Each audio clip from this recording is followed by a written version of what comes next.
और आखिरकार ढाका की सड़कों में हमें अब पुलिसकर्मी दिखाई देने लगे हैं।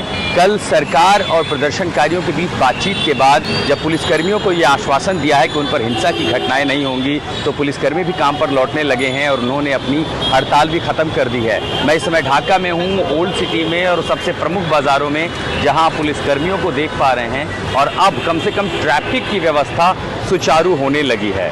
मसलन यहाँ पर स्थिति ऐसी थी कि या तो सड़कों पर सेना थी लेकिन वो कानून व्यवस्था संभाल रही थी, या फिर जो आंदोलनकारी छात्र थे कॉलेज के, यूनिवर्सिटी के, उन्होंने मोर्चा संभाला था। और इसके चलते जो ट्रैफिक था, सड़कों पर गाड़ियों का मूवमेंट था, आवाजाही थी, उसकी स्थिति एकदम अराजकता की थी। यानी आप ये समझें कि ढाका में 2 किलोमीटर जाने के लिए 2 घंटे का भी समय लग जाए तो अतिशयोक्ति नहीं होगी। लेकिन आज सुबह ढाका के लिए कम से कम अच्छी सुखद तस्वीर दिखाई पड़ती है।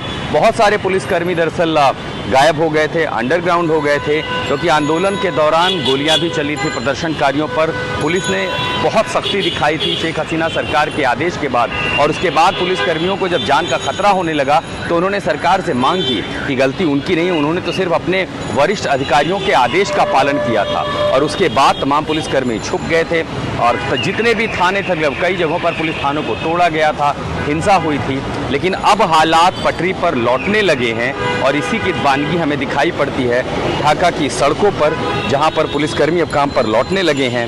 और उसके साथ ही सबसे बड़ी चुनौती होगी कानून व्यवस्था बहाल करने के साथ साथ उस पूरी घटना में जांच, जहां पर हिंसा हुई है, अल्पसंख्यकों को निशाना बनाया है, छात्रों पर गोलीबारी हुई है। लेकिन एक तस्वीर आज दिखाई पड़ती है कि ढाका की सड़कों पर या बांग्लादेश में आप लोग कब से काम पर लौटे हैं and how do you see the situation? Traffic better हो रहा है पहले के मुकाबले?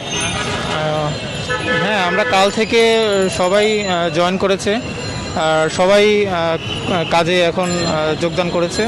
আর 15 তারিখ পর্যন্ত, বৃহস্পতিবার পর্যন্ত কাজে যোগ দেওয়ার সময় দেওয়া হয়েছে। তো আশা করি বৃহস্পতিবারের মধ্যে সকল পুলিশ কর্মকর্তাগণ কাজে যোগ দেবে। गवर्नमेंट से अश्योरेंस मिल गया है कि अब आप लोग सेफ रहेंगे, पब्लिक कोऑपरेट कर रही है, साथ दे रही है?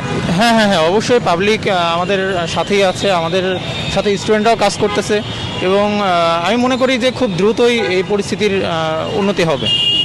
डर था किसी तरह का मन में कि सड़क पर जाएंगे तो पब्लिक से नुकसान होगा, क्योंकि पूरी पुलिस फोर्स गायब हो गई थी बांग्लादेश? তো ভয় ছিলই, এটা অস্বীকার করার কোনো কারণ নেই। কিন্তু নতুন যে ইন্টিম গভর্নমেন্টটা এসেছে, তাদের যে সাপোর্টটা তারা দিচ্ছে এবং পাবলিক অ্যাপ্রিসিয়েট করতেছে আমাদের সাথে।